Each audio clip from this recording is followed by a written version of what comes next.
सावीची झाली किडनॅपिंग, धैर्य सावीला परत आणू शकेल का? जुळली गाठ या मालिकेची कहाणी इंटरेस्टिंग आणि एक्साइटिंग वळणावर येऊन उभी आहे, तर मालिकेत ट्विस्ट आणि टर्न्स बघायला मिळत आहेत। या सगळ्यातच मालिकेचा येणारा एपिसोड खूपच धमाकेदार असणार आहे, ज्याचा नवीन प्रोमो समोर आलेला आहे, ज्यामध्ये आपल्याला बघायला मिळते की एकीकडे घरात खूपच टेन्शनचं वातावरण आहे। कारणच असं काही आहे, सावी किडनॅप झालेली आहे आणि भाऊ आणि आईला हे कळताच ते दोघंही धैर्यला भेटण्यासाठी येतात। तेव्हा धैर्य त्यांना म्हणतो की आई, आज लक्ष्मीपूजनचा दिवस आहे आणि पूजेच्या आधी तुमची मुलगी तुमच्या डोळ्यासमोर असेल, हे माझं वचन आहे तुम्हाला। आणि हे ऐकल्यावर भास्कर आणि विलास थोडे हैराण होताना दिसत आहेत, पण सावीला शोधण्याचा सगळा प्रयत्न करताना दिसणार आहे धैर्य।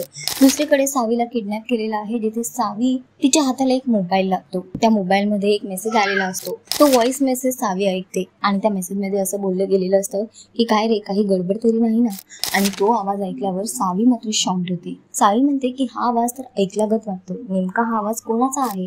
आता बघणं फार महत्त्वाचं असणार आहे की सावीच्या या किडनॅपिंग मागे कोणाचा हात आहे आणि धैर्य सावीला लक्ष्मीपूजनच्या आधी पुन्हा घरी आणू शकेल का? हे सगळं तर आपल्याला येणाऱ्या वेळेतच कळेल, पण सध्या तरी शोचा ट्रॅक खूपच इंटरेस्टिंग होतो। तुम्हाला किती आवडतो हा ट्रॅक आम्हाला कॉमेंट करून नक्की सांगा आणि अशाच टेलिव्हिजन अपडेटसाठी टेलिग्रुपला लाईक, शेअर, सबस्क्राईब नक्की करा। नमस्कार।